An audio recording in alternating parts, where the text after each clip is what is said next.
Bonjour et bienvenue en ce dimanche 3 juillet 2022 et nous en sommes arrivés ce jour à la méditation numéro 815 et plus particulièrement à la méditation numéro 529 dans le livre de l'Apocalypse mais pas que nous méditons ensemble depuis le 1er janvier 2021. Avant de poursuivre dans notre méditation du jour, bien prenons comme introduction à la prière les versets 32 et 33 dans le livre des Proverbes, chapitre 1er. Donc chapitre 1er, livre Proverbes, Proverbe 1, versets 32 et 33. Nous allons les prendre directement en parole de vie. Il est écrit: En effet, les ignorants ont la tête dure et ils en meurent. Les sots vivent sans souci et cela les conduit à leur perte. Mais si quelqu'un m'écoute, cette personne sera en sécurité. Elle vivra tranquille et n'aura pas peur du malheur. Merci Père, merci Seigneur, merci bien-aimé Saint-Esprit. Comme toujours, ta parole laisse le choix, mais nous dirige vers la vérité, vers le meilleur choix possible pour nous. Je dirais même presque vers le seul choix qui amène où? À la vie éternelle avec toi. Oh oui, bien sûr, la parole était claire ici. Tu as dit que les sots, vivent sans souci. Oui, ils ne se rendent pas compte des choses. Ils ne réfléchissent même pas. Mais à la fin, cela les mène à leur perte, à la mort éternelle. Alors que tu nous dis, ceux qui se confient en toi, ce ne sera pas, long fleuve tranquille. Oui, nous serons, attaqués. Mais tu dis aussi, et c'est une promesse, que tu t'occuperas de nous, que tu nous garderas en sécurité, et que nous vivrons avec toi pour toujours. Alors, sachons prendre le bon chemin, sachons écouter tes paroles, sachons les discerner, parce que tu as mis ton esprit en nous, par notre bien-aimé Saint-Esprit, Esprit de Jésus, ton esprit, Père, et tu l'as dit, que celui qui s'attaque, qui veut détruire ton temple, le temple de Dieu que tu as mis en nous, tu le détruiras. Alors, sur ces paroles, nous te faisons entièrement, nous déclarons et proclamons notre foi inébranlable en toi, tout comme nous l'avons chanté encore aujourd'hui, au travers de ces louanges qui sont montées vers toi comme un parfum de bonne odeur, je n'en doute aucunement, nous nous abandonnons à toi. S'abandonner, c'est avoir totalement confiance dans ta parole, dans ce que tu dis. Alors, c'est ce que nous faisons, Père, dans le nom de Jésus. Merci, bien-aimé Saint-Esprit. Amen. Nous poursuivons dans notre méditation au travers de ce culte de ce jour, de ce dimanche, et comme d'habitude, nous reprenons ce fil rouge dans lequel nous sommes avec le chapitre 4 du livre de l'Apocalypse, les versets 8 et 9. Nous y sommes depuis un très long moment maintenant, mais il est bon parce que ces versets nous montrent ces quatre êtres vivants créés par Dieu lui-même, bien sûr, qui ont des yeux dedans, partout, et surtout, qui ont un cœur tout entier, abandonné, qui loue en permanence, sans cesse, sans repos, notre Père. Et c'est ce que nous devons apprendre à faire. Ça ne veut pas dire que nous devons toujours déclarer, proclamer à haute voix la parole. Bien entendu, la question n'est pas là. Le faire à bon escient lorsque, les choses nous sont montrées, lorsque nous sommes conduits à cela, mais de cœur, dans notre comportement, qui se voit, mais aussi à l'intérieur de notre cœur, qui ne se voit peut-être pas pour les gens, mais que Dieu voit. Ils sondent les cœurs en profondeur, on l'a déjà médité, et c'est cela. C'est pour cela, que nous passons beaucoup de temps au travers, notamment de la parole, et au travers, du peuple d'Israël avec Moïse. Parce que là, on voit que tout leur a été donné. On va y revenir. Tout leur a été donné au peuple, tout comme à Moïse, et nous voyons, les cœurs qui peuvent être changeants, et la parole nous dit, cela vous a été donné comme exemple, afin justement de ne pas tomber dans les mêmes erreurs. C'est pourquoi nous préférons prendre le temps nécessaire, afin que nos cœurs, jour après jour, méditation après méditation, soient débarrassés soit débarrassé de tous ces mauvaises herbes, vous savez, qui sont autour de notre cœur, et que la parole agisse comme un désherbant naturel, afin justement, eh bien, qu'il y ait place nette, et que la parole, la lumière de Dieu, au travers de sa parole, et des paroles de notre Seigneur, nous éclairent, nous éblouissent de sa gloire, de sa grandeur, et que ces paroles, eh bien, vous savez, un peu comme un coup de soleil. Quand on attrape un coup de soleil, ça se voit tout de suite. Ça se voit tout de suite. Je sais plus c'est quel jour cette semaine, mon épouse m'a dit « Oh, t'as attrapé un coup de soleil !» Dans le cou, je crois, ça devait être là, ou enfin, je sais plus exactement. Elle me dit « Oh, t'as attrapé un coup de soleil !» Je m'en suis peut-être pas rendu compte sur le coup, même après coup, parce que ça m'a pas fait mal, mais en tout cas, il était là, il était bien présent. Et la parole de Dieu, autour de notre cœur, ce cœur désherbé par la parole de Dieu, eh bien, doit agir comme un coup de soleil, mais spirituel, et qui demeure, qui ne fait pas mal, mais qui est là, qui s'accroche à notre cœur, et je dirais même plus en notre cœur, et qui demeure en nous, et que le baume, c'est pour cela que ça nous fait pas mal, le baume réparateur de Dieu, eh bien, passe sur nous, mais que le feu de Dieu, eh bien, agisse comme ce coup de soleil spirituel. Alors, reprenons, eh bien, avant de replonger avec Moïse et le peuple d'Israël, eh bien, dans ce chapitre 4 du livre de l'Apocalypse, rappelons-nous, c'est bon quand même de le rappeler, hier j'écoutais le début de la méditation, en tout cas de l'émission de Mario Massicotte, que tout le monde, je pense, connaît, qui a un ministère sur l'eschatologie, c'est-à-dire la fin des temps, et il répétait ce que nous répétons depuis bien longtemps, eh bien la découpe, je dirais, du livre de l'Apocalypse, lorsque, eh bien, il a été montré à l'apôtre Jean afin qu'il l'écrive et qu'il écrive ce livre afin que, eh bien, dans les temps, eh bien, qu'il faut que nous le comprenions et que cela agisse comme une bénédiction qui est promise, car c'est une bénédiction, le livre de l'Apocalypse, promise pour sa lecture et son obéissance par rapport à ce qui est dit. Alors, il y a 3 parties dans le livre de l'Apocalypse. Le chapitre 1er, qui est une première partie, là où il y a le début de la révélation, où l'apôtre Jean est ravi en esprit, où il lui est dit, eh bien, d'écrire les choses qui qui doivent, on le voit, verset 8, je suis l'alpha et l'oméga, dit le Seigneur Dieu, celui qui est, qui était et qui vient, le Tout-Puissant. 3 parties, le chapitre 1er, première partie, le chapitre 2 et 3, la deuxième partie, c'est-à-dire cette deuxième partie agit comme les conseils qui sont donnés, eh bien, par notre Seigneur aux 7 églises, mais à l'église à travers tous les temps, c'est un rappel. Et la 3e partie qui est la plus longue, chapitre 4, dans lequel nous sommes, c'est pourquoi je dirais un chapitre, charnière entre l'église qui était présente avant et l'église qui est enlevée dans ce chapitre 4. Donc cette 3e partie, chapitre 4 jusqu'au chapitre 22, qui sont les choses à venir, qui ne se sont pas encore passées, et à l'heure d'aujourd'hui où on se parle, eh bien, cette 3e partie, en tout cas, n'est pas encore arrivée parce que l'Église est toujours présente sur la terre et nous attendons, eh bien, l'avènement de notre Seigneur pour rentrer, eh bien, dans cette 3e et dernière partie que nous avons commencé depuis maintenant plusieurs semaines, je dirais plusieurs mois, à méditer au travers de ce chapitre 4. Alors, c'est important de faire ce rappel afin que nous, chacun puisse bien situer les choses. Et c'est justement, eh bien, pourquoi nous passons énormément de temps dans ce passage, notamment les versets 8 et 9, afin que cela éclaire notre vue, nos yeux spirituels, qu'ils s'ouvrent et que tous nos sens spirituels soient exacerbés afin justement, eh bien, de mieux comprendre toutes ces choses qui sont aujourd'hui, qui nous ont été données et qui sont à venir. Reprenons ces versets 8 et 9 dans le chapitre 4 du livre de l'Apocalypse. Il est écrit: Les 4 êtres vivants ont chacun 6 ailes, et ils sont remplis d'yeux tout autour et au-dedans.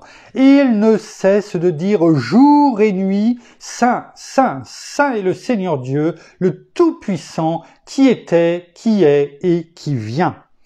Verset 9, « Et quand les êtres vivants rendront gloire et honneur et action de grâce à celui qui est assis sur le trône, à celui qui vit au siècle des siècles. » Ici, il est bien sûr parlé de notre Père, le Dieu Tout-Puissant, mais aussi, nous le disons chaque jour, à notre Seigneur qui règne, même si c'est pas lui qui est écrit ici, à notre Seigneur qui règne à ses côtés, à sa droite, et à qui, eh bien, tout a été confié.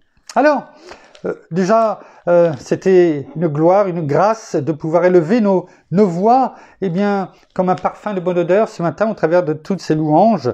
Et j'espère que ça a été le cas aussi pour vous. C'est toujours un bonheur de pouvoir faire monter nos voix. Et nous replongeons, eh bien, dans le chapitre 12 du livre des Nombres avec Moïse, Myriam et, comment dirais-je, Aaron, afin de pouvoir ensemble, eh bien, de voir la suite de ce chapitre où, comment dirais-je, où je me mettais juste, excusez-moi, sur, voilà, où nous voyons, eh bien, suite au comportement de Myriam et Aaron et surtout des murmures qu'ils ont proférés contre Moïse qui avait pris la femme couchite, donc éthiopienne, pour épouse, et ils avaient murmuré contre Moïse, contre cette femme qui était en fait bien qu'un prétexte pour dire bien pourquoi Dieu ne parle pas que par toi Moïse, mais aussi par nous, parce que eh bien Myriam, ça veut dire aussi prophétesse, elle est prophète, hein, on le voit dans Exode chapitre 15, et on a pu voir aussi que dans le livre de l'Exode, eh bien que Dieu avait dit, eh bien je te fais Aaron prophète, et tu seras là, tu parleras pour Aaron. Il avait fait cette promesse à Moïse également, eh bien qu'il le faisait Dieu, donc bien sûr avec l'image de Dieu, en tout cas le porte-parole en ce qui concerne Moïse. Et donc, cela n'a pas plu à Dieu, il les a fait venir les 3, et nous avions pu voir hier, notamment au travers du verset 7, lorsque notre Père, après avoir fait venir et approcher à l'entrée de la tente, eh bien Myriam et Aaron, enfin plutôt Aaron et Myriam, parce qu'on avait repris l'ordre normal des choses, eh bien il leur a dit que, eh bien, quand il parlait aux prophètes, il leur parlait par des visions, par des songes. C'est comme ça qu'il s'adressait aux prophètes et ils avaient bien compris le message, eux qui étaient prophètes par la grâce de Dieu.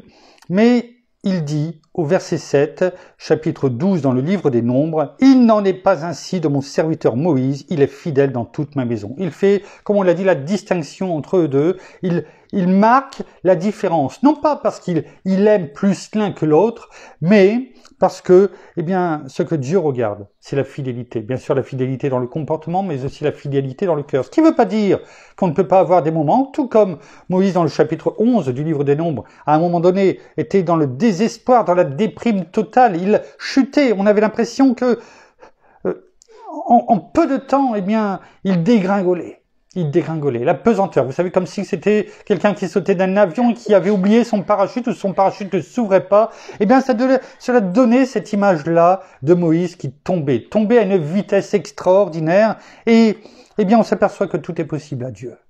Que même quand on est dans une chute vertigineuse, quel que soit, eh bien, le problème, la tempête que l'on peut traverser, eh bien, même si on a l'impression que cette tempête nous emmène, que on chute, que l'on ne peut plus se relever, que cette tempête eh bien nous écrase comme si on nous marchait dessus, comme s'il y avait quelque chose qui nous tenait cloués au sol. Eh bien une parole suffit, une parole de Dieu suffit pour tout remettre à l'endroit, tout remettre à sa place. C'est ce qui s'est passé avec Moïse. Au chapitre 11 du livre des Nombres, lorsque je recherche le mot, la main, verset 23 du livre des Nombres, chapitre 11, lorsque Dieu a dit à Moïse, « La main de l'Éternel serait-elle trop courte ? Tu verras maintenant si oui ou non ce que je t'ai dit arrivera. » Et cela est un électrochoc, un éclair qui a frappé directement au cœur de Moïse et qui a tout remis à sa place. Et Moïse est reparti sur la voie droite. Il est bon d'être sur la voie droite. Il est bon d'être sur la voie droite. Cela évite, eh bien, oui, des chutes, bien sûr, mais même, je dirais surtout, ça évite eh bien, de murmurer contre Dieu. Parce que Myriam et Aaron, c'est ce qu'ils ont fait. Tout comme le peuple, eh bien, a fait également lorsqu'il murmurait contre Moïse. Même mot, M-A-U-X, même combat. Et c'est ce qu'a dit, eh bien, Moïse au peuple, ce que Dieu a dit à Moïse, au travers de Moïse au peuple. Il a dit, mais ce n'est pas contre Moïse que, eh bien, vous murmurez, mais c'est contre moi. Et quand on murmurait Myriam et Aaron, on critiquait finalement aussi Moïse, c'était la même chose. Ce n'est pas contre Moïse qu'il murmurait et qu'il critiquait, mais c'était Dieu lui-même. Alors, il est bon de faire attention à ce que Dieu dit, bien sûr, à ce qu'il fait, et surtout sur la voie dans laquelle il nous met. On a chanté aujourd'hui, c'était dans « Maintenant je vis », si je me rappelle bien, et à un moment donné, je crois que c'est le refrain, il est dit « Ta liberté est comme une porte ouverte, est une porte ouverte. » Alors oui, c'est vrai, parce que notre Seigneur, quand il est venu, tout comme, eh bien, lorsque Dieu a libéré le peuple égyptien, hébreu de l'Égypte, l'a fait sortir avec, bien sûr, toutes les richesses que les Égyptiens leur ont données en partant. C'est la même chose, entre guillemets, eh bien, lorsque le Seigneur est venu et que par lui, par son don gratuit, lui qui s'est fait rançon, pour nous, hein, il a payé notre rançon, c'est-à-dire tous nos péchés. Il le savait. C'est pourquoi Gethsémani c'était si dur. Parce qu'il savait ce qu'il allait endurer. Il savait ce qu'il allait endurer. Ce qu'il allait devoir prendre sur lui, tous nos péchés.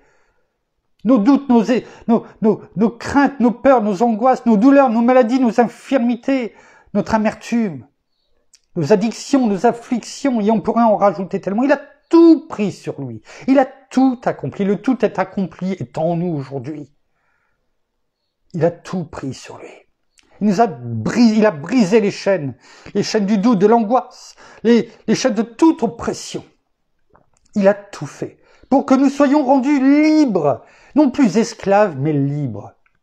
Libres en Christ Jésus notre Seigneur. Mais la parole nous dit aussi de ne pas faire cette liberté, eh bien, un moyen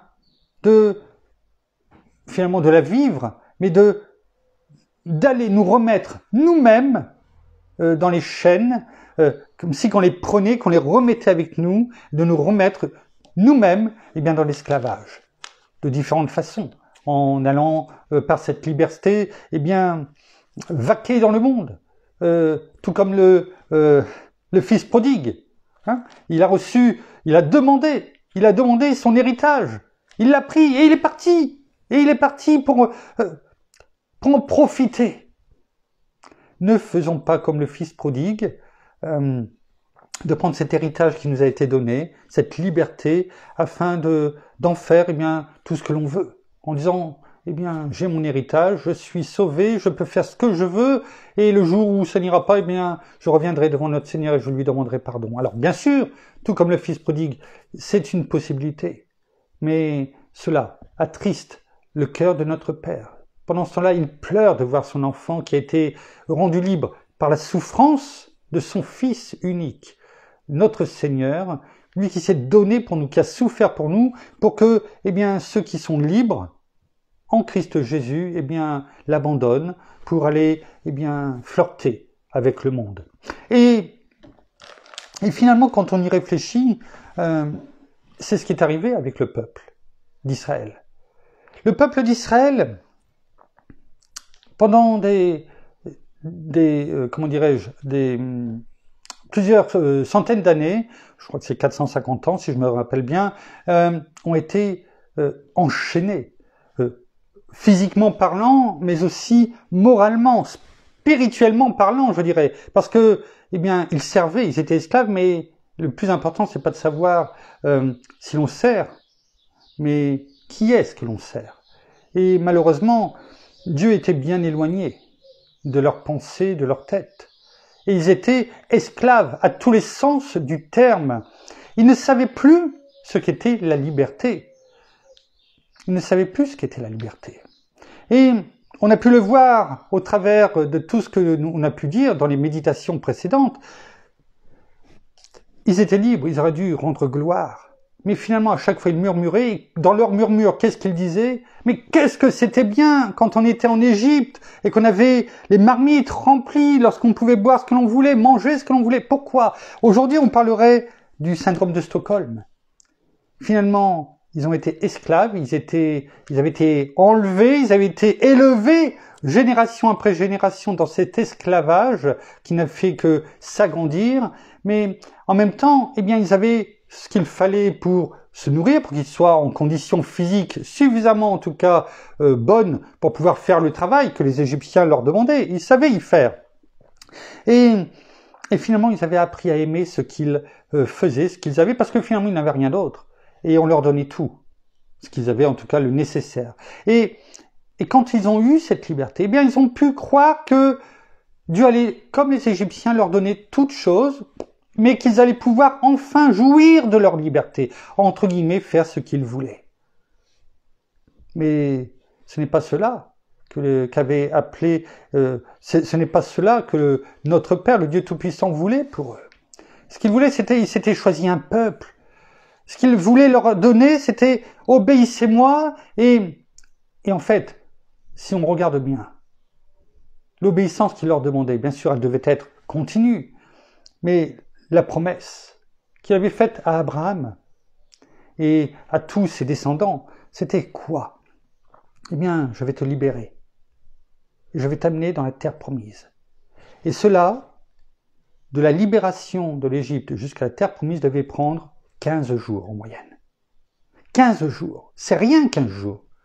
Finalement, il leur demandait une obéissance pleine et entière, certes, mais surtout de montrer leur obéissance au moins pendant ces 15 jours. Parce qu'après, ils allaient pouvoir tellement jouir de la liberté, de l'abondance.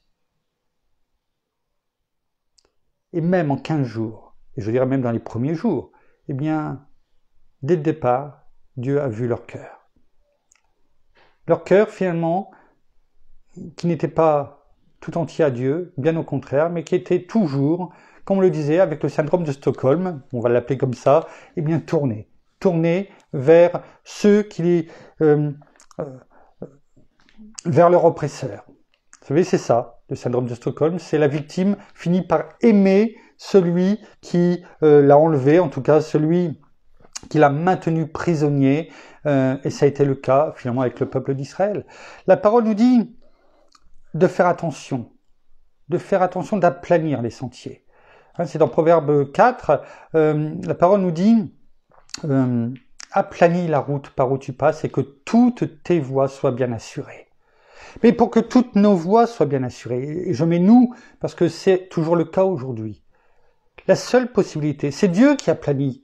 C'est Dieu qui aplanit. Vous savez, ces montagnes qui sont spirituelles ou physiques de nos vies, les tempêtes, c'est Dieu qui les aplanit. Pourquoi? Parce qu'il prépare c'est dans le psaume 84, verset 5, je crois qu'on en a déjà parlé en tout cas, eh bien la parole dit « Heureux », c'est une béatitude. « Heureux ceux qui placent en toi leur appui, ils trouvent dans leur cœur des chemins tout tracés. » Pourquoi? Parce que Dieu prépare le chemin pour nous. Maintenant, le but c'est et la question qu'on peut se poser, est-ce que nous allons prendre ces chemins qui sont déjà préparés d'avance pour nous? C'est ça la question. Et pour les prendre, eh bien, il faut faire confiance à celui qui nous guide sur ces chemins. On fait confiance au GPS que l'on met dans la voiture ou que l'on a sur son portable. On le suit parce qu'on sait que même si on venait à un moment donné à se tromper de route, il va nous la recalculer et nous ramener sur le bon chemin et on va arriver, eh bien, au bon endroit, au moment où on doit y arriver. Mais ça, c'est le GPS que l'on a dans la main, mais celui qu'on a dans notre cœur. Ce GPS qui est spirituel, qui est notre bien-aimé Saint-Esprit. Il faut apprendre aussi, non seulement à l'allumer, parce que bien souvent on l'éteint, et surtout à l'écouter, à le laisser nous guider. On le fait avec un téléphone, malheureusement on ne le fait pas pour nos vies. Tout comme on assure un véhicule au cas où il y aurait un accident, notre assurance, eh bien, c'est notre Père. Quel que soit, eh bien, ce que nous pouvons traverser, même les dangers que nous pouvons faire face, il est notre assurance. Oh, il ne va pas réparer les dégâts, parce qu'il va nous éviter ces dégâts. Il va nous éviter ces dégâts. Mais si nous devons les subir bien souvent, eh bien c'est parce que nous n'avons pas voulu écouter. Nous n'avons pas voulu mettre ce GPS spirituel en route pour qu'il nous guide.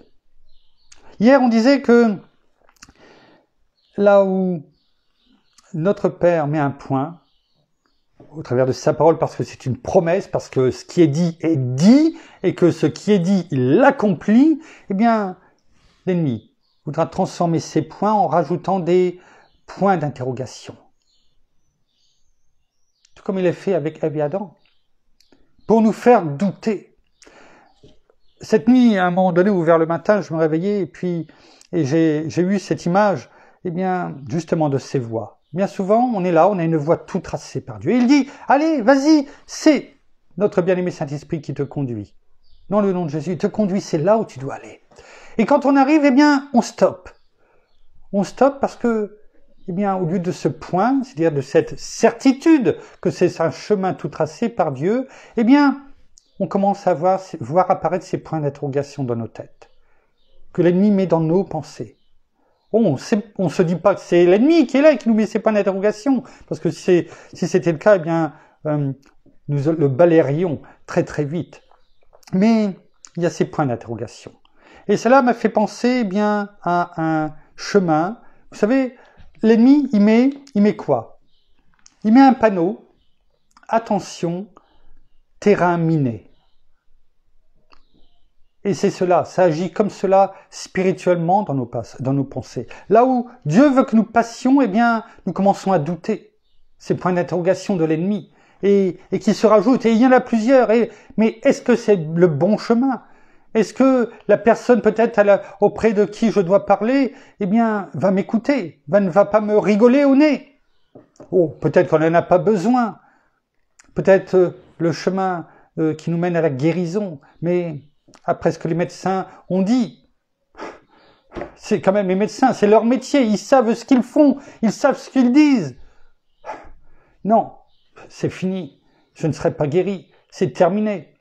Et il pourrait y en avoir tellement, on pourrait prendre tellement d'exemples. Pourquoi? Parce que, eh bien, quand la parole de dit, par exemple, pour la maladie, dans Ésaïe 53:5, quand le Seigneur nous dit, eh bien, la parole nous dit, par tes meurtrissures, Seigneur, nous sommes guéris. Ça veut dire, je suis guéri, nous sommes guéris, c'est un fait, c'est accompli. Mais il faut y croire. Ne t'ai-je pas dit que si tu crois, tu verras la gloire de Dieu? Ce qui ne veut pas dire qu'il ne faut pas voir les médecins, etc. C'est pas du tout ce que je dis. Je ne dis pas qu'il faut faire fi de la réalité, des symptômes. Ça, c'est une chose. Mais il faut croire. Il faut croire ce que la parole nous dit, que même si les médecins nous disent qu'il n'y a plus d'espoir, eh bien, que la parole de Dieu est agissante.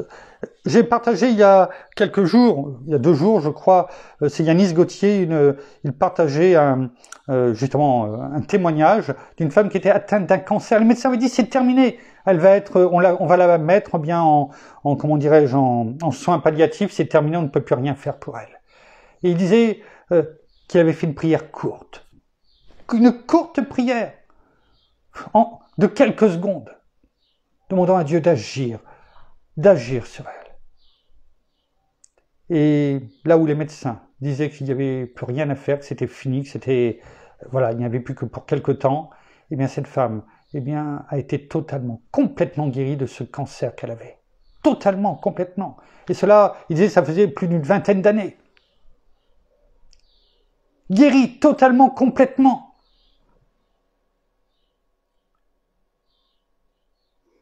Pourquoi? Parce que quand Dieu dit quelque chose, si on le croit de tout cœur, si on le laisse agir, si on veut qu'il se serve de nous, dans le bon sens bien entendu, eh bien, et non pas comme le monde, tout est possible à Dieu. Tout est possible à celui qui croit. C'est une promesse. C'est ce que notre Seigneur a dit. Alors, Ne mettons pas des points d'interrogation là où notre Seigneur a mis soit un point ou un point d'exclamation.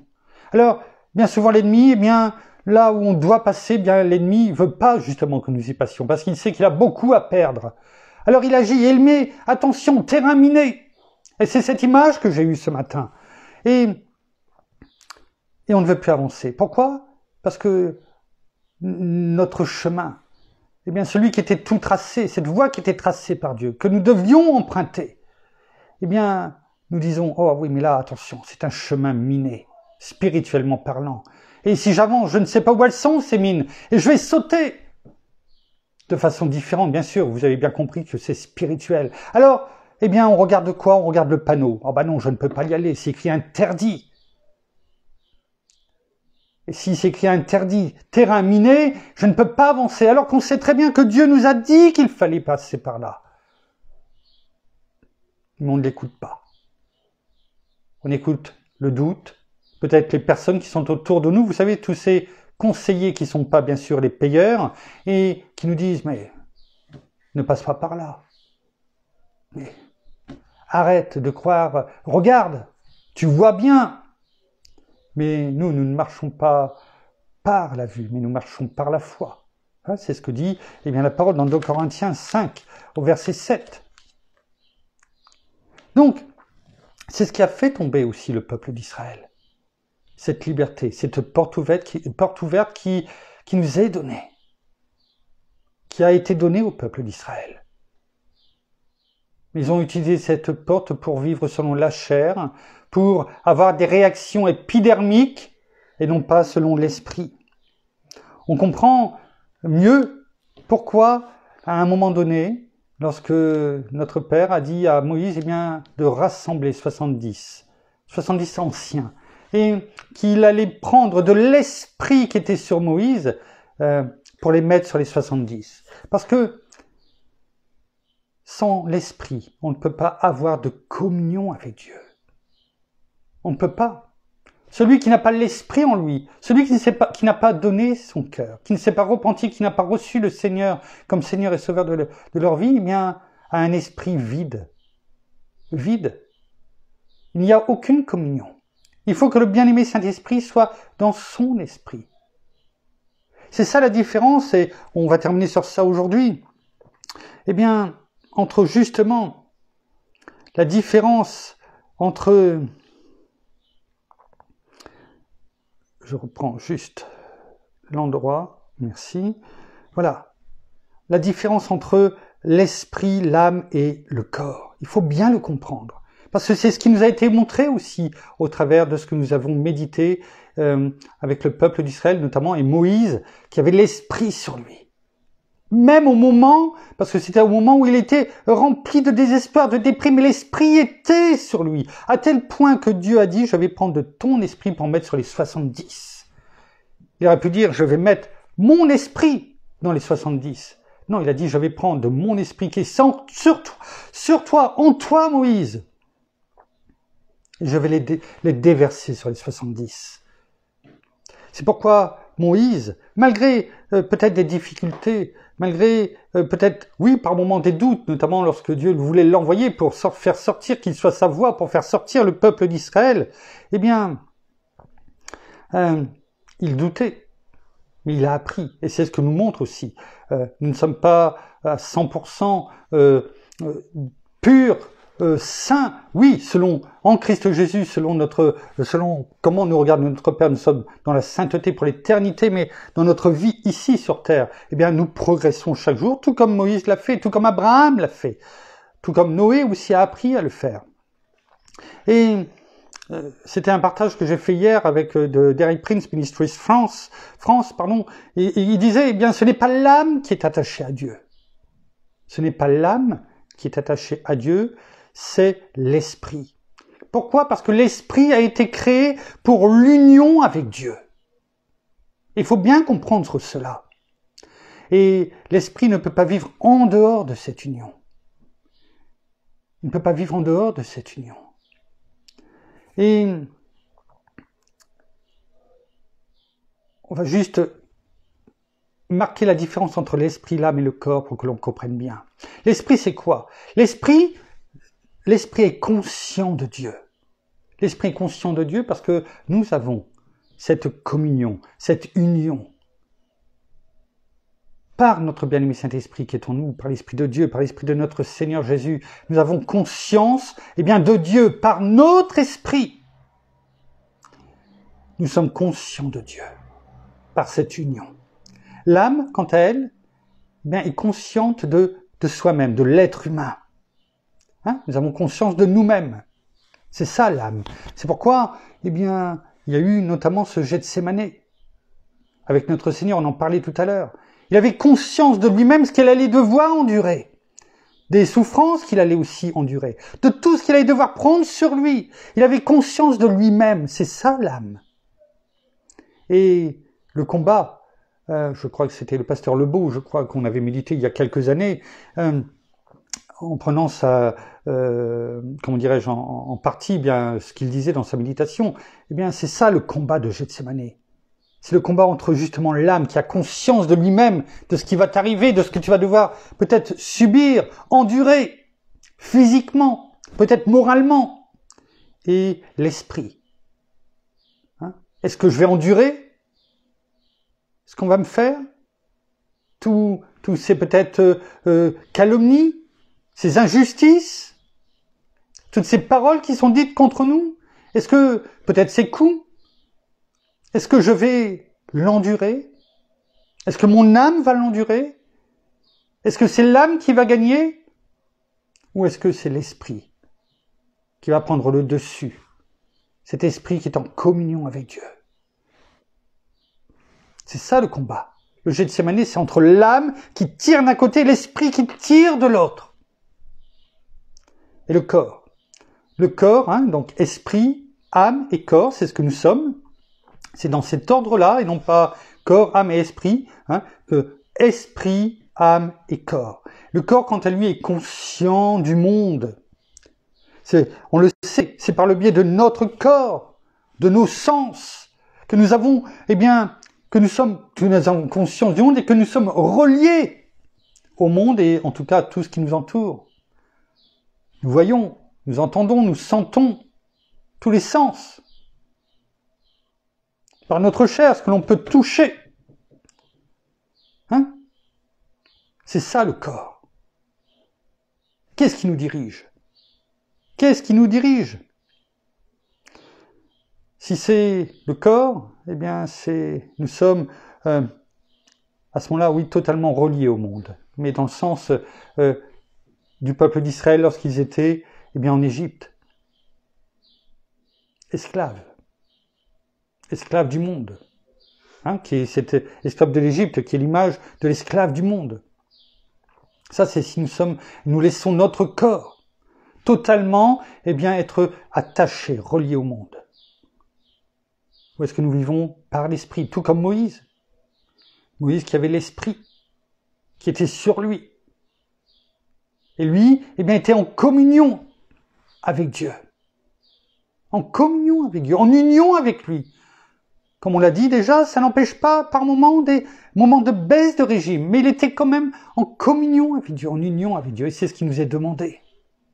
Afin justement que ce qui est au milieu, l'âme, plus notre esprit est nourri, on l'a vu hier, fidèle, ça veut dire nourricier par quoi? Nourri par la parole de Dieu, par ses promesses, par l'action de notre bien-aimé Saint-Esprit en nous, par le fait de laisser notre Père combattre pour nous. S'il nous a donné toutes ces promesses, il nous a dit ne crains pas, ne t'ai-je pas donné cet ordre, comme il est dit dans Josué 1,9, ne t'ai-je pas donné cet ordre, fortifie-toi et prends courage, ne t'effraie pas et ne t'épouvante point, car l'Éternel, ton Dieu, est avec toi partout où tu iras. On l'a chanté, ta parole est immuable. Ta parole est immuable. Elle ne change pas. Elle ne change pas avec la culture des pays. Elle ne change pas avec, le temps qui passe. Avec les intempéries physiques et spirituelles. elle ne change pas. Et ce qui était vrai quand cela a été dit à Josué, c'est la même chose aujourd'hui encore pour chacun d'entre nous. Et nous devons nous appliquer à laisser la parole, nous nourrir. Nous devons être fidèles envers Dieu et envers sa parole, tout comme notre Père, au travers de sa parole, est fidèle envers nous. Mais lui, sa fidélité ne change pas. Elle ne diminue pas. Elle n'est pas sujet à fluctuation.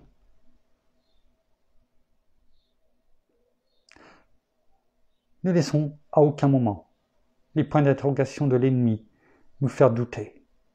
Mais demeurons fermes dans la foi, en laissant notre esprit toujours nous guider par notre bien-aimé Saint-Esprit, nous conduire, afin de toujours être en union parfaite avec notre Père et notre Seigneur. Et le partage se terminer en disant « Lorsque l'esprit de l'homme est réuni avec Dieu », et c'est le cas pour chacun d'entre nous, lorsque l'esprit de l'homme est réuni avec Dieu, il se réactive et devient comme une lampe. On comprend mieux la parole de notre Seigneur lorsqu'il dit « Mais vous êtes appelés, vous êtes la lumière du monde. » Vous êtes la lumière du monde. Rempli du Saint-Esprit. Il illumine l'intérieur. Pas l'extérieur, mais d'abord l'intérieur. De quoi? De notre nature d'homme. C'est-à-dire que l'Esprit va influencer, va activer, je dirais, toute chose pour que justement notre nature d'homme, qui se reflète par notre âme, c'est-à-dire le siège de nos pensées, de nos émotions, de notre volonté, mais aussi donc de notre corps, parce que le corps réagit par rapport à nos pensées, par rapport à nos émotions, par rapport à notre volonté. Le Saint-Esprit illumine l'intérieur de notre nature d'homme et cela se voit à l'extérieur. Cet intérieur qui est illuminé alors qu'auparavant il était sombre et totalement étranger à Dieu. Alors, rappelons-nous que ceci passe par une seule chose, une totale confiance inébranlable par la foi en toutes les promesses de Dieu. Et en laissant notre bien-aimé Saint-Esprit nous guider, comme il a voulu le faire avec Moïse et le peuple d'Israël. Alors Moïse, bien sûr, n'était pas contre, loin de là, mais le peuple, lui, regardez en arrière. Et comme on le dit, et on l'a dit bien souvent, quand on regarde en arrière, on n'avance pas. On n'avance pas. Et l'image du peuple d'Israël en est un parfait exemple. Il marchait en laissant l'âme, c'est-à-dire la chair en lui-même, le conduire, en regardant en arrière, et quand on regarde trop en arrière, on finit par trébucher. On finit par heurter des choses qu'on aurait vues si on regardait devant, et surtout, on n'avance plus du tout. Plus du tout. Et là où il fallait 15 jours, nous verrons qu'il va falloir beaucoup plus de temps pour simplement traverser ce désert et arriver à ce qui avait été prévu à l'origine, la terre promise. Pourquoi? Tout simplement parce que, ils n'ont pas voulu se laisser guider par Moïse, par ce GPS spirituel qui est en nous, et c'est une bénédiction, un privilège que nous avons, parce qu'ils n'ont pas voulu l'allumer, et qu'ils ont voulu être dirigés tout simplement par la chair. Alors, de leur liberté, qui était une porte ouverte, ils en ont fait une porte, oui, pour se replonger eux-mêmes dans un autre esclavage, qui est différent de l'Égypte, mais qui finalement les a conduits au même endroit, tout comme, nous avons prié ce matin, rappelons-nous, Proverbe 1, verset 32-33, que le sot, peut-être, n'a pas de souci en tant que tel, mais cela le conduit à la mort, alors que celui qui se laisse illuminer, éclairé, en tout cas par l'Esprit de Dieu, est conduit en tout cas, peut-être pas selon un long fleuve tranquille, mais en tout cas est en sécurité, et il arrivera en tout cas là où Dieu a prévu de l'envoyer. Sachons tout simplement continuer à marcher dans la droiture et dans la confiance, cette confiance inébranlable, dans cette foi inébranlable envers notre Père, notre Seigneur, notre bien-aimé Saint-Esprit en sa parole et ses promesses. Merci Père, merci Seigneur, merci bien-aimé Saint-Esprit, une fois de plus, pour tout ce que tu nous as montré, tout ce que tu nous as dit, et surtout de ce que tu nous conduis, eh bien, à mettre en place dans nos vies, non pas demain,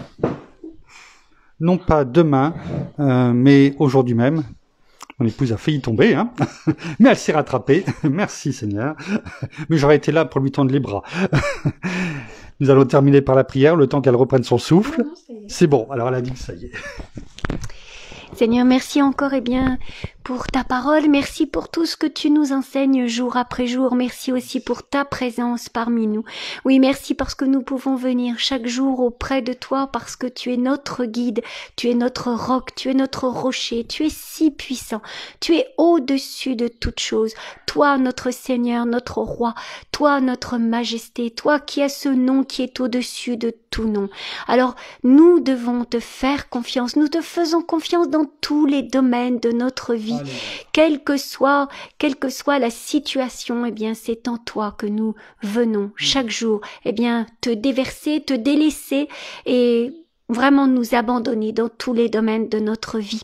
Oui, merci parce que tu es ce roc si puissant et cette forteresse sur laquelle, eh bien, nous pouvons nous attacher, sur laquelle nous fondons, eh bien, nous nous accrochons et surtout nous construisons notre vie de chaque jour, notre vie chrétienne, notre vie non seulement avec notre famille, notre conjoint, mais aussi tous avec nos frères et sœurs. Et nous savons que nous ne sommes pas seuls parce que non seulement nous avons nos frères et sœurs, nos bien-aimés, mais aussi nous t'avons toi en tout premier. Alors soyez tous abondamment bénis, frères et sœurs, dans le nom de notre Seigneur Jésus-Christ. Amen. Amen. Voilà, ainsi s'achève le culte de ce dimanche, la méditation du jour. Nous vous bénissons abondamment de toutes les bénédictions spirituelles dans les lieux célestes en Christ. Nous saluons nos amis au Québec, au Canada, en francophonie, en France et tout autour de chez nous. Et nous vous souhaitons à toutes et à tous un excellent dimanche ensoleillé là où vous êtes. Un peu chaud peut-être, mais enfin bon, qu'importe, on fait avec. Et nous vous donnons rendez-vous demain, en fin de journée, début de soirée, pour la suite de nos méditations dans le livre de l'Apocalypse avec aussi le peuple d'Israël et Moïse. Et nous vous souhaitons, en attendant de se retrouver demain, nous vous disons au revoir et soyez abondamment bénis. À demain, au revoir.